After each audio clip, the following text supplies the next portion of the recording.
There I was, sitting on the sidewalk of the house I built with my own 2 hands, begging for spare change from my own son. And he walked past me like I was invisible. You know that feeling when pain grips your chest so tight, you'll do anything to understand why? Well, that's what drove me to do the craziest thing of my 74 years on this earth. And believe me, I've lived plenty.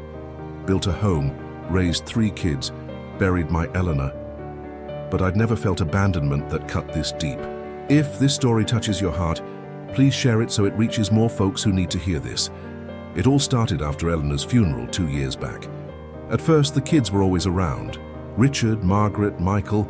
They'd come every weekend, bring the grandchildren, fill the house with that wonderful chaos I'd always loved. But little by little, you know how it goes. Life gets back to normal for everyone. Everyone except the one left behind. The visits started drying up. From every weekend to once a month. From once a month to just holidays. And from holidays to only when they needed something. That's when I started seeing a pattern that tore at my soul. Richard only called when his business was struggling and he needed money. Margaret only showed up when she had trouble with the kids and needed me to babysit. Michael was always the blunt one. He'd walk in here and say straight out, "Hey Pop, how's that Social Security treating you? You're not just hoarding cash, are you?" 6 months ago, Richard borrowed $8,000 from me. Still hasn't paid it back, hasn't even mentioned it. 4 months ago, Margaret dumped the kids here for an entire weekend because she had some conference. 2 months ago, Michael borrowed my TV because his broke down. But when I'd call them, when the silence in this house got too heavy, when I just wanted to hear the voice of someone who loved me, nothing. Straight to voicemail, texts left on read, always some excuse ready. It was on a Thursday morning, shaving in front of the same foggy mirror I'd used for 30 years, that a question cut through me like a knife. Harold, do they love me? Or just love what I can do for them? The shaving cream ran down my face along with a tear I tried to hide. That's when this crazy idea hit me. An idea that still makes me ashamed to talk about. What if I was just some stranger on the street? What if they didn't know who I was? How would they treat me then? I spent that whole week with the question eating at me. Couldn't sleep, couldn't eat right. Come Monday, I made a decision that would change everything. Ever seen a 74-year-old man break down crying in front of a mirror? Well, that was me that day. I cried because I knew I was about to learn something I might not want to know. I spent the week getting ready. Let my beard grow out. 5 days gave me a scraggly grey mess that changed my whole face. Dug out some old work clothes, beat up pants and a faded shirt Eleanor used to complain about. Rubbed some dirt on my hands, messed up my hair. When I looked in the mirror that Friday night, I barely recognized myself. The man staring back was some abandoned old-timer, someone with no family, no love, no hope. That man was me. I decided to run my test the next week. Monday for Richard, Tuesday for Margaret, Wednesday for Michael, then I'd know exactly who my children really were.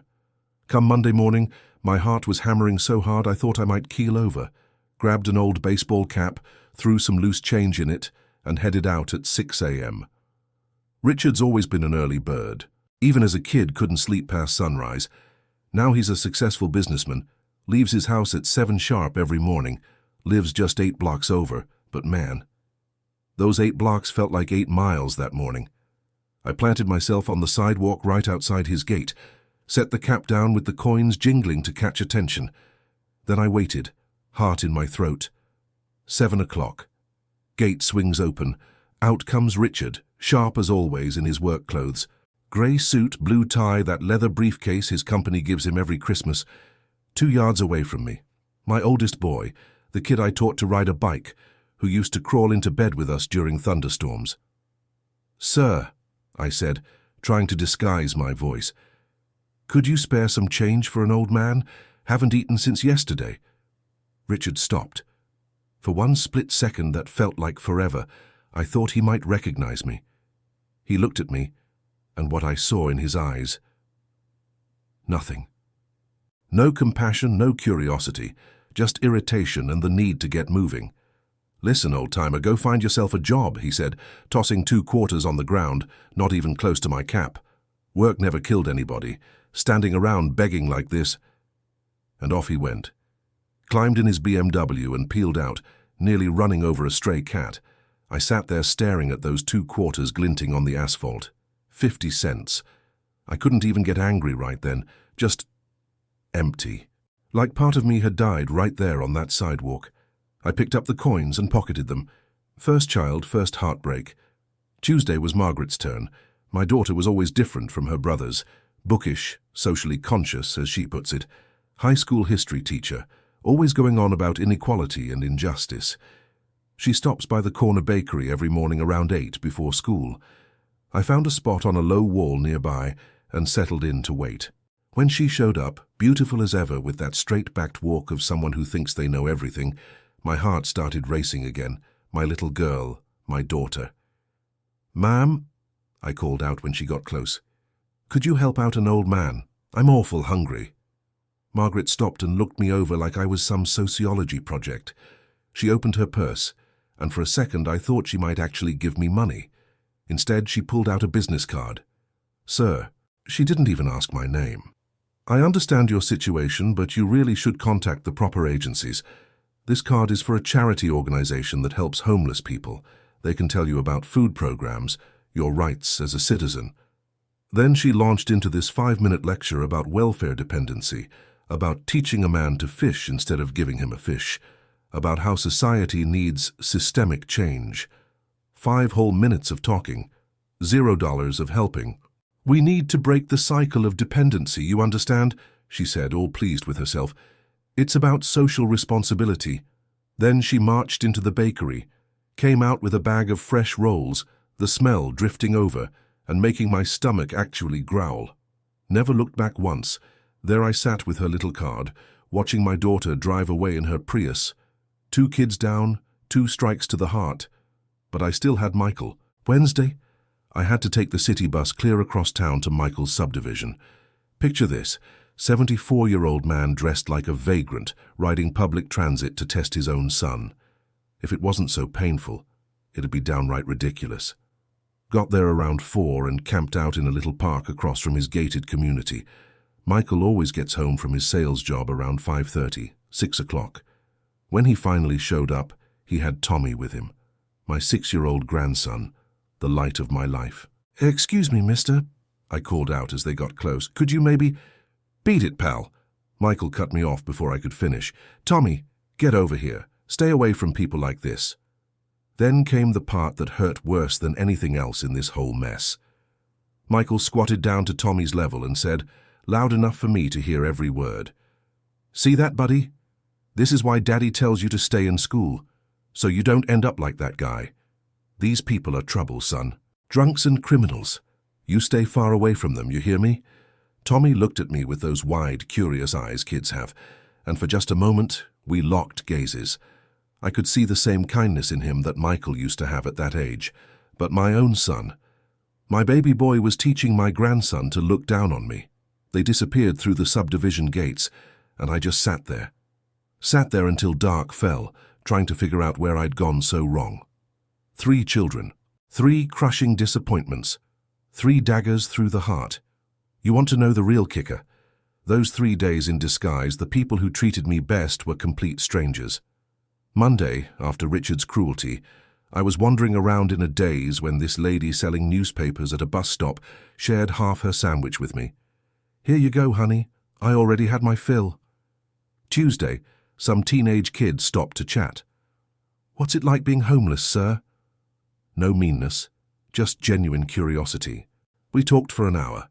He told me about school troubles. I gave him some advice. Best conversation I'd had in months. Wednesday, heading home after the pain with Michael, a diner owner flagged me down. "Hey, you want to make a few bucks? Need someone to sweep my sidewalk?" Paid me $20 and threw in a hot meal.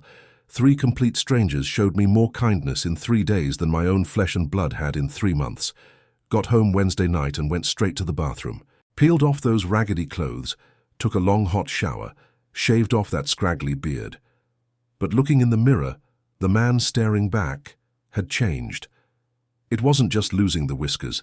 Something inside had broken, maybe for good. Spent the rest of that week doing nothing but thinking, trying to understand how 3 babies I'd raised with all the love in my heart, that Eleanor and I had tried so hard to teach right from wrong, had turned into this. I kept remembering them as little ones. Richard at 5, crying over a scraped knee while I kissed it better. Margaret at 8 asking me why some people don't have homes, and me trying to explain it simple enough for her to understand. 3-year-old Michael falling asleep in my lap during Sunday football. Where did those sweet children go? When did they learn to turn their backs on suffering? And the question that ate at me most, was this my fault? The following Monday, I made my choice. Called all 3 and asked them to come over. Important family business, I told them. Need to talk. They showed up naturally.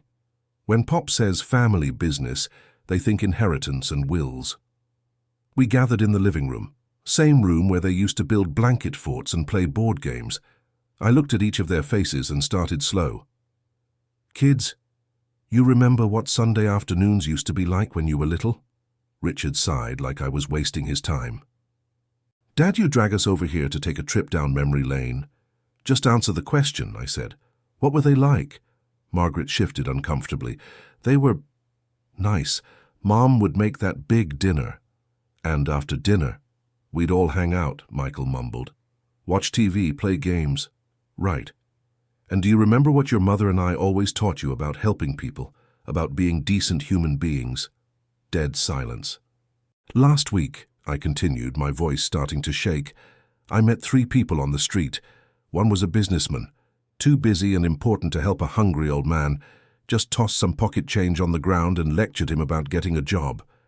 The second was an educated woman who handed out a business card and a lecture about social programs, but wouldn't spare a dime for someone who hadn't eaten.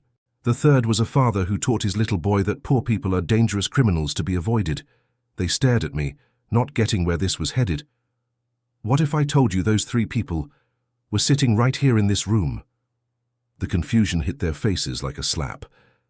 What the hell are you talking about, Dad? Margaret asked.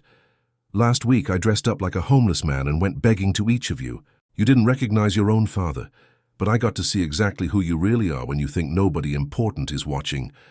What happened next was the most heartbreaking fight of my entire life. Richard blew up first, like always. What the hell is this about, Dad? That's insane. You trying to make fools out of us? No, Richard. I was trying to see if there was any decency left in you. Margaret went into professor mode. Dad, this is completely inappropriate. You can't go around manipulating people like this. Besides, how was I supposed to know it was you? Margaret, even if it wasn't me, it was still a human being who needed help.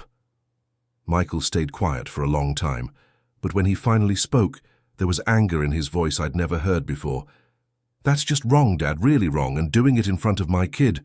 Wrong like teaching your son that people in need are criminals, Michael. We went at it for nearly 2 hours. They felt betrayed, tricked, embarrassed. But not once, not one single time, did any of them ask why I'd done it. None of them wondered if I was hurting, if I was lonely, if I needed them. Right to the bitter end, it was all about them. How they felt. How unfair I'd been to them. They stormed out of my house that day, all 3 of them mad as hornets. And you know what? That night I slept better than I had in months. Not because I was rid of them, but because I finally knew the truth. I could stop waiting for phone calls that wouldn't come, visits that wouldn't happen, for love that maybe was never really there the way I'd imagined. 2 weeks of complete silence. Not a call, not a text, nothing. But then something strange happened. I wasn't sad anymore. I felt, I don't know how to describe it, relieved maybe? Like I'd been carrying a heavy load and finally set it down. Started getting out more, talking to neighbors, really paying attention to the people around me. And I discovered something amazing. This world is full of good folks, people who'll treat you kindly without expecting anything back. Mrs. Patterson next door always waves and asks how I'm doing. Mr. Williams at the newsstand always has time for a chat. The young woman at the bakery always greets me with a genuine smile. Regular people who don't owe me a thing, but treat me with respect and warmth. A month later, Richard showed up wanting to clear the air. But halfway through his speech, he was asking for money again. Business is in a tight spot, Dad, and I figured... I looked at him and smiled. Richard, remember what you said about work never killing anybody? He looked embarrassed but didn't get the message, left empty-handed and confused.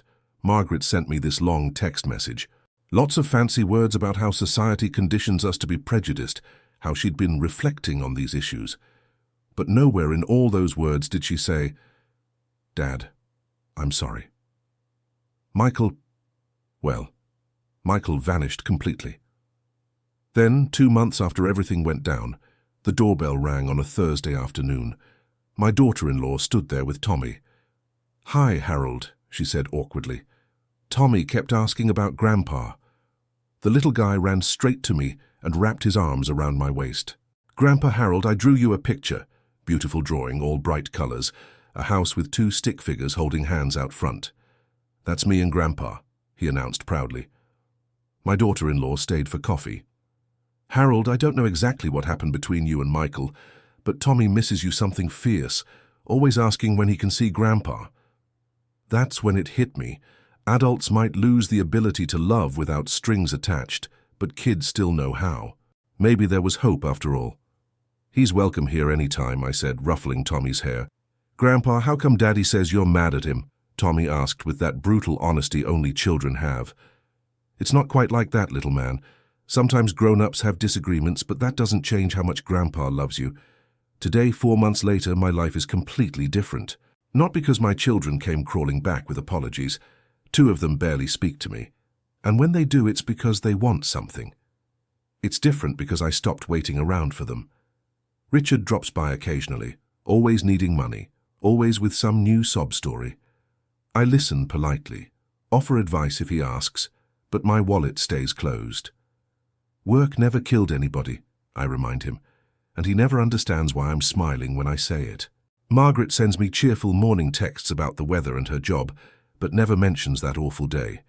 Never asks how I'm really doing. Michael's still processing everything, I suppose, but Tommy visits every week, and that little boy means more to me than all their empty promises ever did. Turns out I had friends in this neighborhood I never knew about. Found out I can make a difference in small ways. There's an elderly man down the street with no family, and I bring him dinner sometimes. Lady across the way needs help with groceries, so I walk with her to the store. Most important thing I learned, sometimes the people we love most deserve us least. And that's okay to accept. Doesn't mean we stop loving them, means we learn to love smart, without destroying ourselves in the process. Don't know if I was right to dress up like a beggar. Still wonder if it was cruel of me too. But I know this. If I hadn't done it, I'd have died, never knowing who my children really were. Worse yet, never discovering I could be happy without their approval. Yesterday, Tommy asked me, Grandpa, when I grow up, can I live here with you? Sure can, little man. Why's that? Because you're the best grandpa ever, and your house smells like love. House that smells like love, you know what that is? It's the smell of someone who gives without keeping score. Someone who's always there, even when nobody notices. Let me ask you something. When's the last time you helped somebody who couldn't help you back? When's the last time you treated a stranger as kindly as you'd treat a friend? Sometimes we get so worried about being loved that we forget to be someone worth loving. Now tell me, have you ever felt invisible to the people who should see you most? Let me know where you're hearing this from, because I know there are others out there who need to hear they're not alone in this pain.